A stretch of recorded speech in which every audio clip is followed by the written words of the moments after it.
Antarctica, the world's greatest freezer, is melting. Trillions of gallons are draining into the oceans. Sea levels are rising. It's happened before, and it's happening again right now. It's not a question of will sea level rise a large amount. It's only a question of how fast that will occur. How will humans fight back before our cities are inundated? Holding off the sea would be the major employer of the world by 2100. Massive levees to defend our coastlines. Floating towns and cities. Vast dams connecting continents. It's our greatest challenge yet, Earth underwater.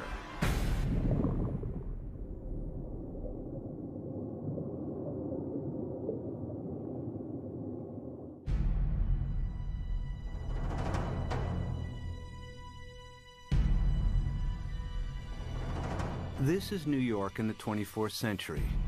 Sea levels have risen by 120 feet. Manhattan is flooded. What could cause such a terrifying scenario?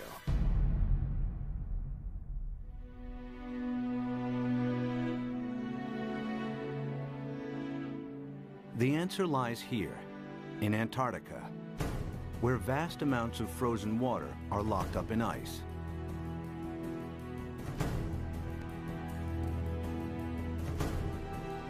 Some of Antarctica's ice sheets are more than 2 miles thick. If melted, this ice would dramatically raise sea levels. And the melting has already started. Taxi Jackson, please.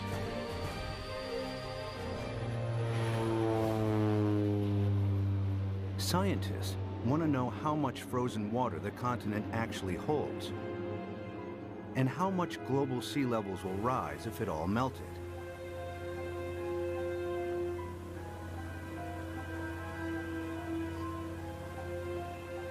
Specially equipped aircraft send radar beams deep into the ice, which reflect off the bedrock and measure the depth of the ice sheet.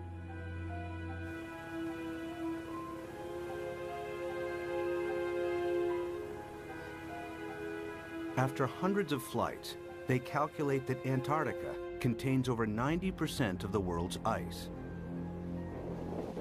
Together with Greenland, it's enough to raise global sea levels by an astonishing 230 feet. This is what North America would look like if all of the planet's ice melted. Europe would also shrink. London's Tower Bridge would become a solemn monument in the sea. Berlin would be flooded, as would Paris. But how likely is such a scenario? Is sea level rise reality or myth?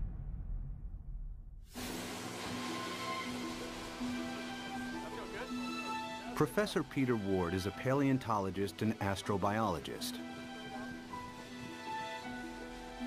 He's written extensively on the history of life on Earth.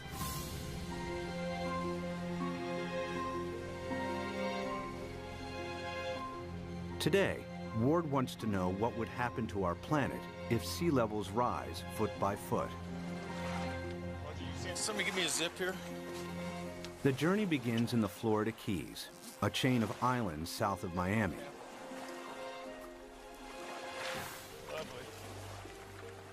He's looking for clues from the past that may help predict the future of our planet. All right, guys, you want to go swimming? You ready?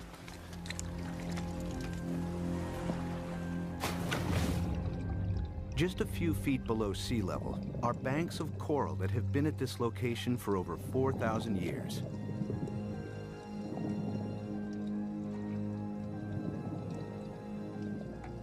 During this period, sea levels have been stable, not just in Florida, but around the world. Who's going swimming with me? Come on, boys. But it hasn't always been like this.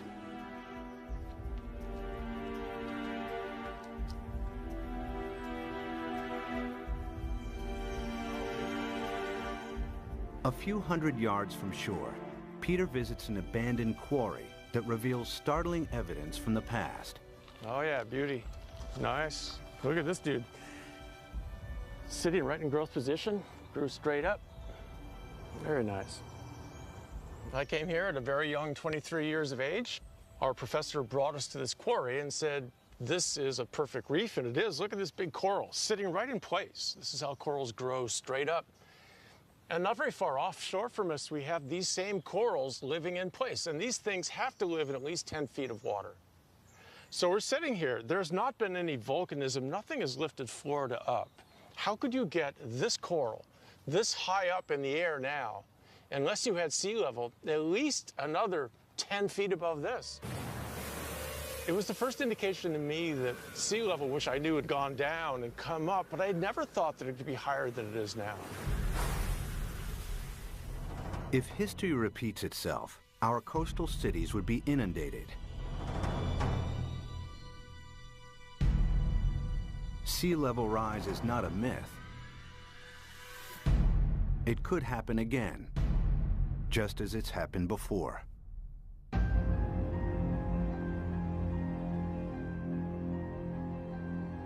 The beginning of the most recent ice age was 70,000 years ago.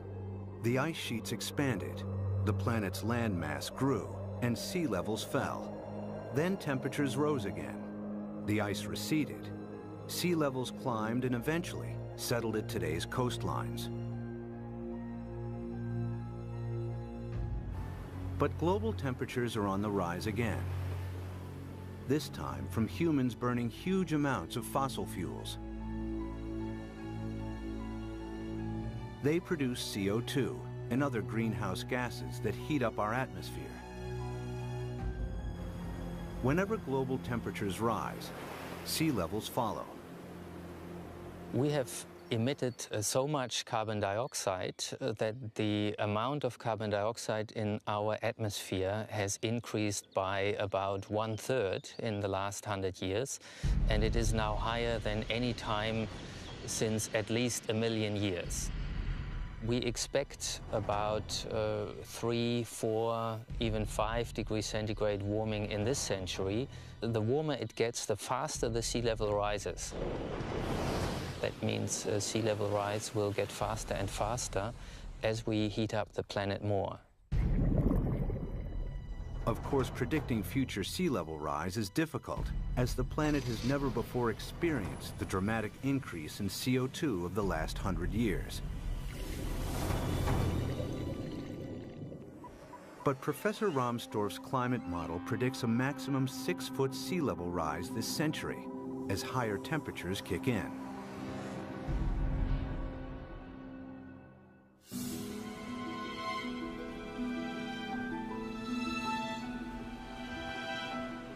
One city that would face inundation this century is Miami, Florida. Just a few feet above sea level, it has virtually no defenses against a rising ocean.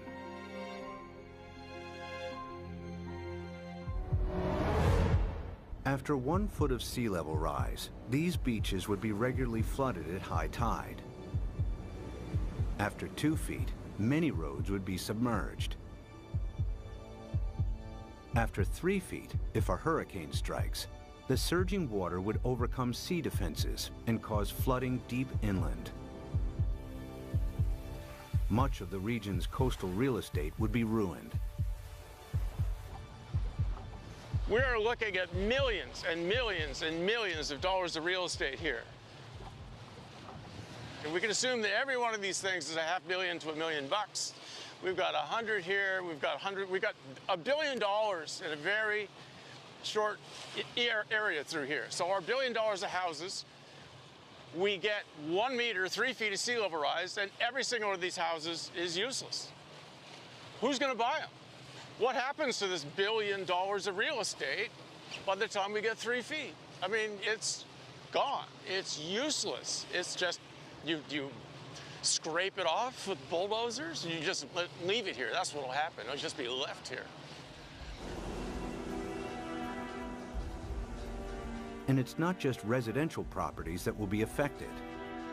Think of all the wharves and all the places where ships offload and unload all the goods and services. And if sea level rises even 3, 4, 5 feet, every single one of those ports has to be replaced. The cruise ship lines, there are billions of dollars of infrastructure that even a small sea level rise takes out. You got to rebuild it all over again.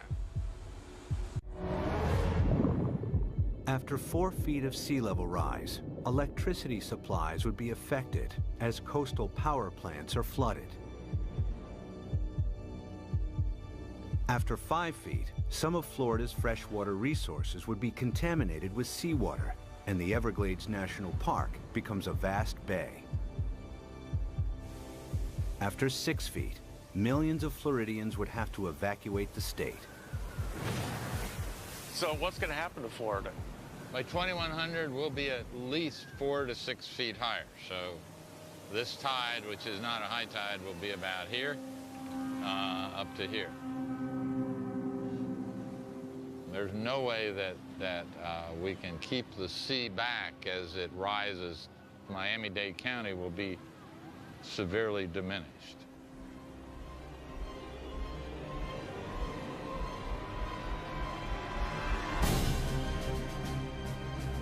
By 2100, after 6 feet of sea level rise, Miami would look like this. There's no way to prepare for this. You can't put levees around the kind of sea level rises we're in for. We're a city that's only a little over 100 years old. We became a town, an incorporated town in 1896, so we're not that old. But we may not make it for the next 100 years. The only way to prevent Miami from flooding would be to construct a vastly expensive system of levees surrounding the city. It would be a major engineering challenge, as Miami is built on porous ground that allows seawater to seep through. Alternatively, if Miami was flooded, the city would eventually have to be abandoned. There are cities you can save and cities that you can't save, and the choices will be based on, can we dike it off, can we put it off, or is this too expensive, not worth the price, not worth the effort. One city determined to defend itself against the sea is New Orleans, Louisiana. During Hurricane Katrina in 2005, large parts of New Orleans were flooded after a storm surge raised sea levels by 20 feet. The city lies several feet below sea level. Its antiquated locks and levees weren't strong enough to hold back the rising sea. As the storm pushed the Gulf's surging waters into Lake Borgne and onwards into the city's canals, New Orleans' sea defenses broke in 50 places. We had some levee and flood wall failures in the hurricane system, and the combination of that overtopping of the levees and the flood walls that failed caused massive flooding throughout the city.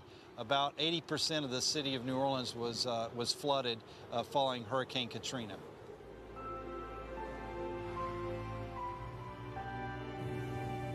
It took weeks before the floodwaters were pumped out and residents were able to return. Among them were Victory Wallace Taylor and her son Peter, who returned home to a badly damaged house. The flood was very bad. They wouldn't let us come and see about our house. It damaged my heart a little bit because I'm afraid for the flood. Like if a flood come in again, I don't know what to do because I think I might panic this time. I don't know. It is a hard pill to swallow, you see.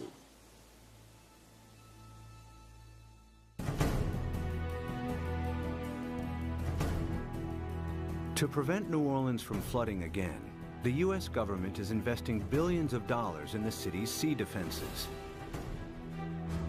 Along the riverbanks, the U.S. Army Corps of Engineers is strengthening New Orleans' levees and locks.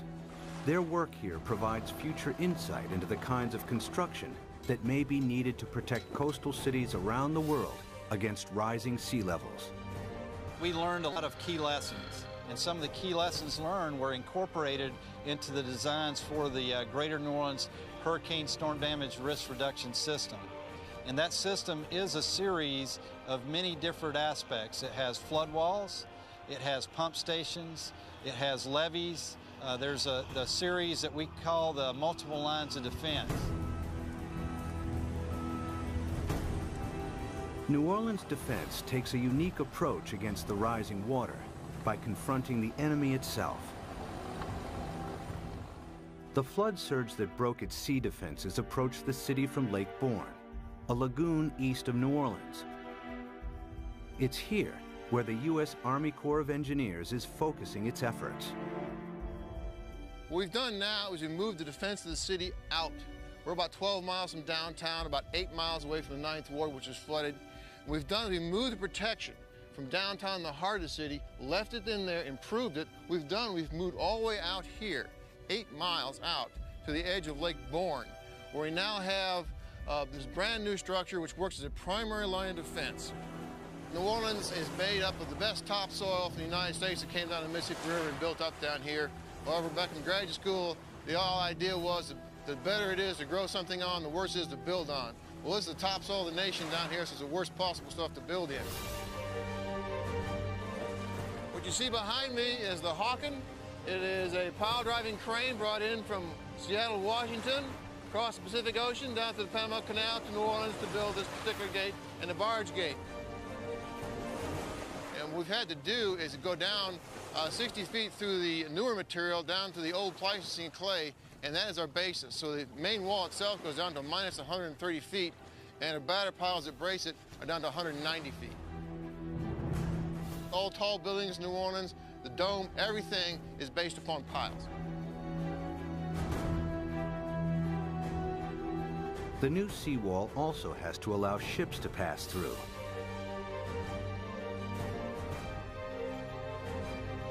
Dry cofferdams are put in place to construct barge and sector gates. The concrete is poured, the dams are flooded, and the gates can be completed.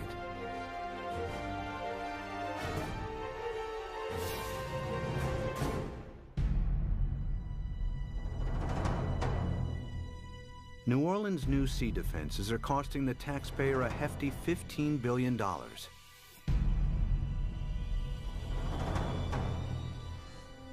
But their design only accounts for storm surges that build from sea levels today.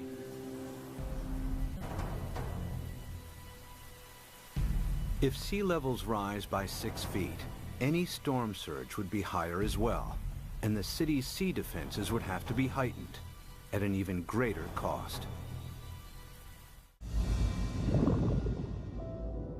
Not every country can afford to spend billions on sea defenses. In Bangladesh, many of its 150 million inhabitants live at or just above sea level. Merely 3 feet of sea level rise will have a devastating effect on the country's population. Turns out the area of the world that would be most vulnerable to sea level rise would be Asia. The rice-growing river deltas in Asia, they're very close to sea level. Even a modest 3-foot rise would put half the rice land in Bangladesh underwater. Bangladesh has over 100 to 120 million people, and that number is rising fast. A great deal of its land just simply gets covered by water. And again, once you have salt water coming up, it's not just the land that's covered, it's the intrusion of salt. Even a 3-foot sea level rise wipes out half its rice crop. Their population is going up a third, and their land is being shrunk by a third. You know, you do the math. It's a catastrophe coming at us. Much of Bangladesh is a vast muddy delta that can't be defended. 6 feet of sea level rise spells disaster. It would displace millions, probably at least a few tens of millions of people. Where are they going to go? India's already built a wall between India and Bangladesh. They're anticipating there are going to be a lot of Bangladeshis starting to move, looking for a place to go, and Bangladesh itself is already one of the most densely populated countries on Earth. And then there are another 18 or 20 rice-growing river deltas in Asia, the Irrawaddy in Burma, the Pearl River Delta in China, and so forth, that would be affected in varying degrees by the rise in sea level. By the end of the century, cities and coastlines around the world will be under siege from the rising tides. Everywhere, people will be building levees and sea defenses to fight back.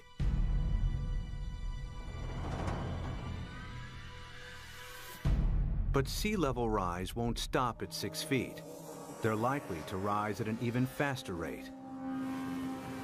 As the predicted melt of Greenland and Antarctica accelerates, exposed cities may not have time to build new sea defenses.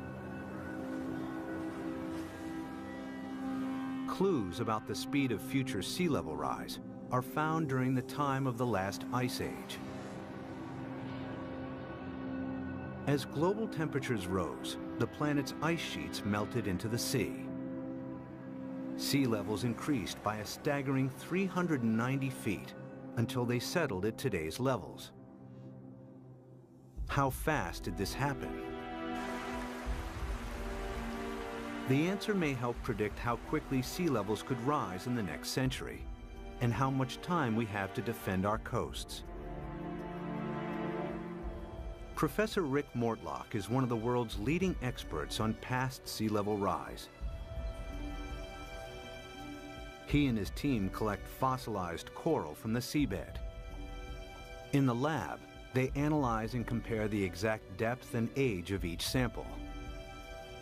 A clear picture emerges of how fast sea levels rose thousands of years ago. We have two pieces of fossil coral that was recovered from drill cores off of Barbados. So by dating these samples and knowing the depth at which they were retrieved, we can use that information to create a point-by-point reconstruction of sea level for the last 20,000 years. There's one particular sea level rise of interest. We call it Meltwater Pulse 1A. During that period of time, we believe sea level rose about 20 meters in 500 years, or about 4 to 5 meters per 100 years. If the same happens again, it would translate to as much as 16 feet of additional sea level rise in the next century. Factor in today's affairs, and the rise may be even faster. If we don't get emissions under control, the rate of sea level rise will keep accelerating. And so in the next century, it's not only that we get the additional 5 to 7 feet that we got the last century, that's going to happen, but we add on to that. So now we're looking by 2200, probably at least 15 feet above, and probably 20. By 2100, the cities will know that they are doomed. The coastal cities, anyway. If the oceans rose with accelerating speed, the planet's most exposed cities may not have time to build adequate sea defenses. Sea levels would rise by 16 feet per century. New Orleans could flood, followed by Miami. Miami's the worst off, and New Orleans, those are two cities that will have to be abandoned, I imagine. As southern Florida is lost to the sea, other coastal regions will also struggle to hold back the tides. Among them is the San Francisco Bay Area, with its 7.5 million people. The San Francisco Bay Area is particularly vulnerable to sea level rise because of our history. Although the bay is big, it's very shallow. 2/3 of it was less than 12 feet deep. So lots of it was filled and reclaimed.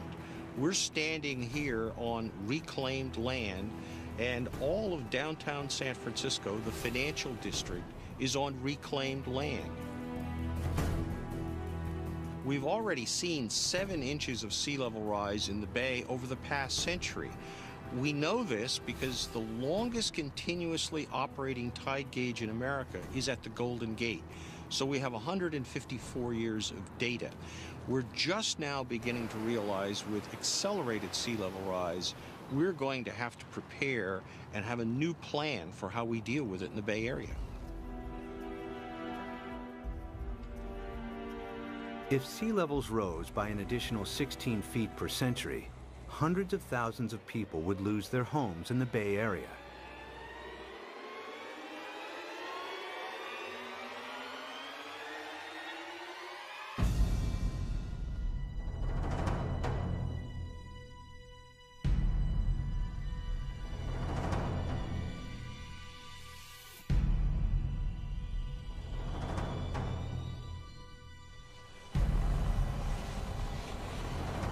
To protect San Francisco Bay, levees would have to be built on a massive scale.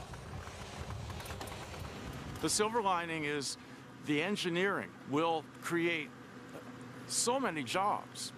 Holding off the sea will be the major employer of the world by 2100, I think. This is going to be worldwide. We're going to have a dam revolution. The bay's entire coastline would have to be defended with levees in order to protect it.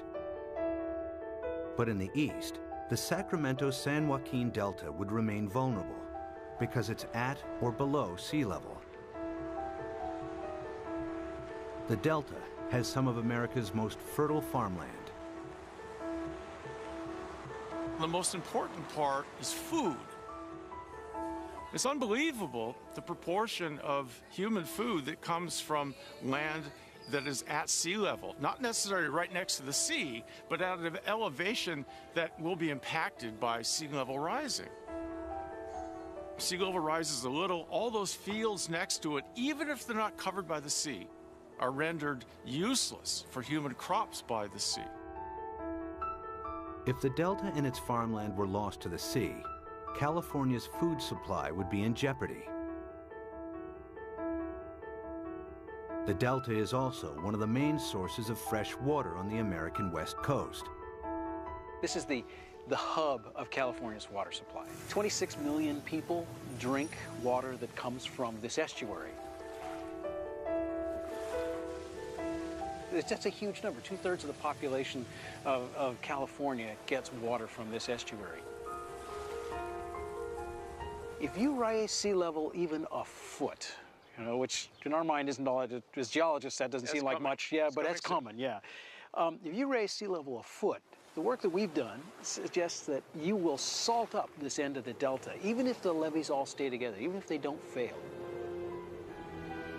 If sea levels rise by 6 feet this century, local rivers will be contaminated with salt, and California's main fresh water supply will be lost. In the next century, after an additional 16 feet, the entire Delta will be claimed by the sea.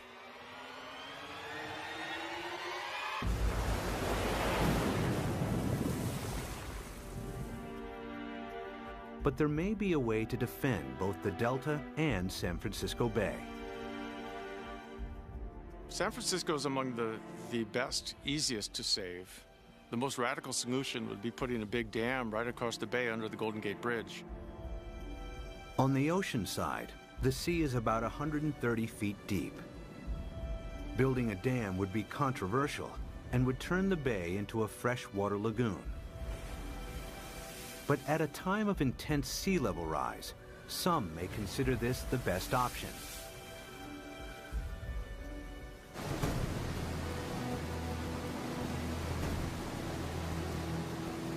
Using cutting-edge technology, huge dredgers could pick up sand from the seabed nearby and deposit it as the dam's foundation.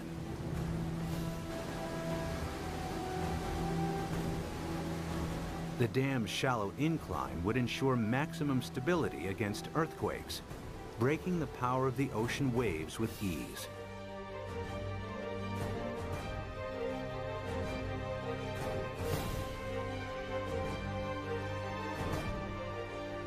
Vast pipes and pumps would be installed to keep the bay's river water flowing out to sea.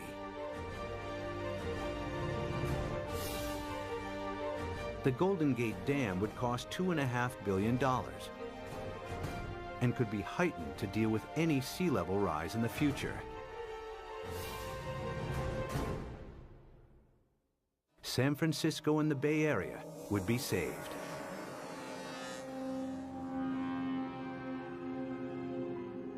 One region that may benefit from the U.S.'s sea defenses is the Mediterranean. It's flanked by countries both rich and poor that have thousands of years of history. The Mediterranean has a unique feature, a narrowing at its mouth. The Straits of Gibraltar are between 10 and 20 miles wide, stretching from southern Spain to Africa. A dam could keep the rising water of the Atlantic separate from the Mediterranean. There's been a plan since World War II, for instance, to put a dam between the Rock of Gibraltar and Morocco on the African side. A dam big enough that sea level rise does not affect the Mediterranean. But building a dam here has one major drawback. Every year, the Mediterranean loses 2 feet of sea level through evaporation that is compensated by the inflow of water from the Atlantic.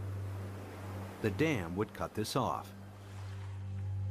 In the case that you build a dam in the Gibraltar Straits, there will not be the flow of water from the Atlantic.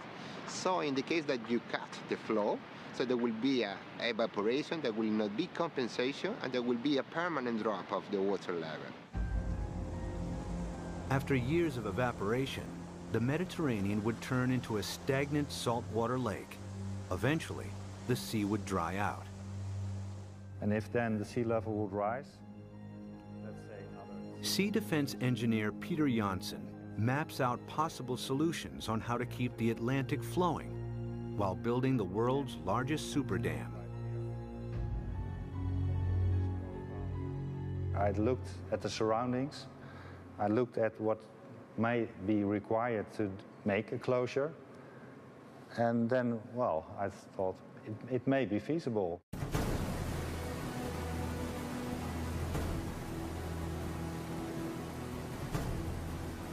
One of Janssen's solutions is to use the same building techniques applied to the Golden Gates.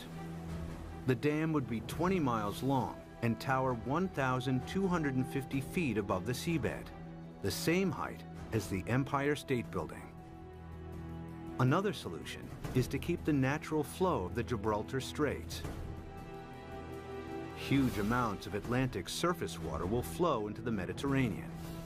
At a much lower depth, some of the Med's saltier water will be pumped back out again, keeping the sea's salt and sea level stable.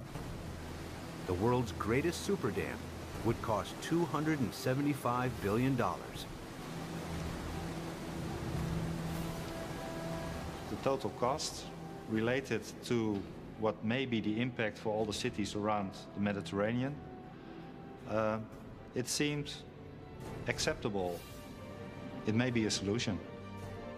The Gibraltar Dam would be the world's largest man-made structure, using enough rock to build 1,000 Great Pyramids. Although the dam would cut off the migration of marine life between the Med and the Atlantic, it would save the entire Mediterranean coastline from flooding.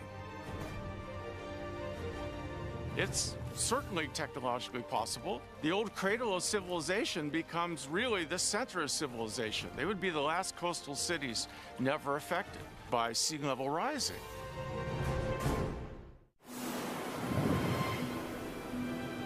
By the end of the next century, sea levels could rise by nearly 22 feet. Some cities may be saved through the construction of super dams. Others that can't be defended are lost to the sea. Exposed countries too poor to build defenses are flooded. Around the world, hundreds of millions are displaced.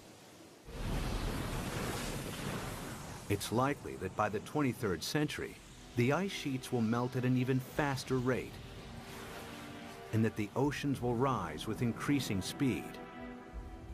The planet's growing population and a continuing hunger for cheap energy could make it worse. The problem that I see again is the number of people. Every new person is going to want housing. Every new person is going to need food, obviously, and want transportation. Let's say that all of us cut our gas emissions. So 6.5 billion of us cut down by a third all of our usage, and then we raise the population by a third. All those new people are just adding back to what we've cut away. Some scientists believe that our CO2 levels could quadruple over the next centuries. It would mean reaching CO2 levels last seen over 50 million years ago, when there was no ice on the planet and when sea levels were more than 230 feet higher than today.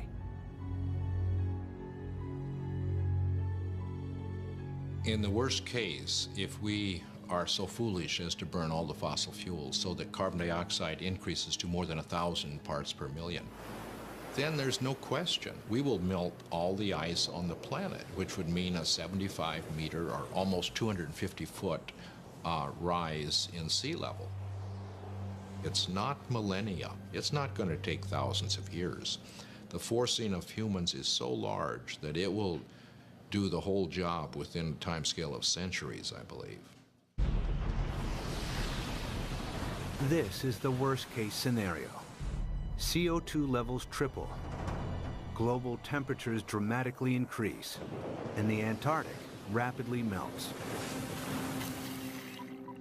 The world's coastlines are eroded as sea levels rise by an additional 50 feet by the end of the 23rd century. One rich city that would struggle to defend itself is London, Western Europe's largest metropolis. Its main river, the Thames, is tidal, and water levels vary by up to 22 feet. The Thames barrier defends the city against storm surges from the sea. If a tide is unusually high, the barrier closes its gates, and inner London is protected. If sea levels rise by 6 feet, the barrier would have to be replaced by a huge seawall upstream. But if they rise by 50 feet per century, there may not be enough time to build adequate sea defenses. It would be a disastrous situation. It would mean you simply can't inhabit the coastal areas because you will have a continually changing sea level. So we really do not want to go down that path.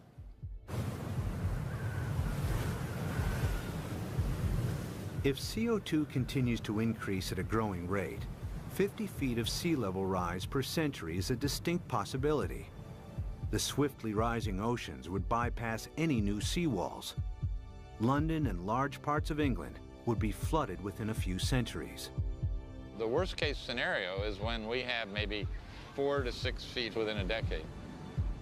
That's not the kind of thing where you sort of sell your houses and say it's going to be okay.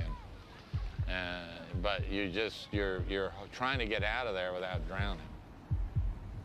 It's going to challenge the existence of civilization. One of London's most famous landmarks, the Tower Bridge, would become a somber outpost in the sea. I mean, there would be a degree of panic that we cannot imagine as each country tried to figure out how it somehow could survive. Rising oceans would seep underneath obsolete levees or breach areas where there wasn't the time or money to strengthen seawalls. The rapidly rising sea levels would soon overwhelm large parts of continental Europe. By the time all of the Antarctic's ice has melted, Denmark, the Netherlands, and large parts of northern Germany and France will be lost. Significant sea level rise may turn Berlin into a coastal town within centuries. Another 100 years, and the city would be lost to the sea. The rising sea would creep up the River Seine and find its way to Paris. With an elevation of 115 feet, the French capital would be vulnerable to sea level rise. After all of the planet's ice is melted, it will flood. The affluent countries would try to protect their borders against millions and millions who would be leaving the areas most severely affected. But the stresses associated with migration on this scale are unimaginable. The meltdown of the planet's ice sheets would completely transform our world. But even as our coasts are pushed back by the rising oceans, resourceful humans would try to adapt.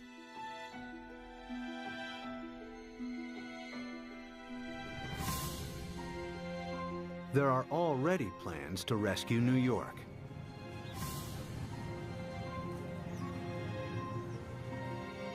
Manhattan Island is flanked by two fast-flowing tidal rivers. The entire city is directly exposed to the North Atlantic and extremely vulnerable to sea level rise.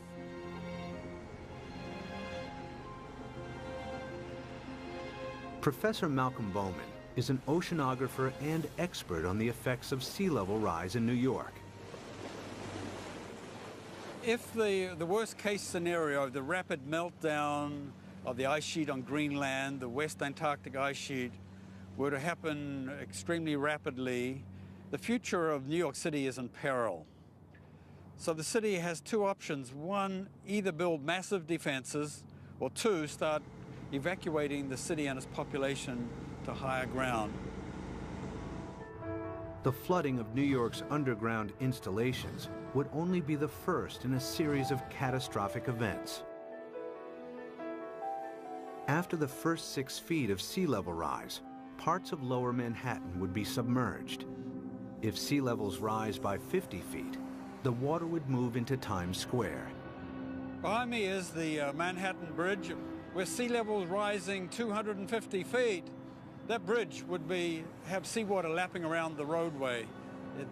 New York City as we know it would not exist. But there is a way that New York might adapt even to extreme sea level rise. The idea is to build on water. Here in the Netherlands are several communities of floating houses. Koen Olthuis is a visionary architect who believes these houses are the beginning of a new trend in design and construction. So what you will see is that people go and design floating apartment buildings and really floating structures like 200 by 200 meters with roads on top of it and with cars on top of it and houses. Such floating cities could be built with a new lightweight material that's like a concrete sponge. The beauty about floating cities is that you don't have to protect them from nature. They just go on with nature, they live with nature. And they will just go up and down with the water. Olthuis has designed a seawall to protect Manhattan, with floating districts attached to it. New York, we're going to build a new Wall Street around it, around Manhattan. So we can redesign the city around it, or even having floating leisure around it, floating agriculture. A floating New York is still in the concept stage. But one day, this may be the solution for hundreds of coastal cities facing inundation. The best silver lining of the whole thing to me is that it will require a united world. A world war against sea level will have to bring all of the squabbling governments to act together.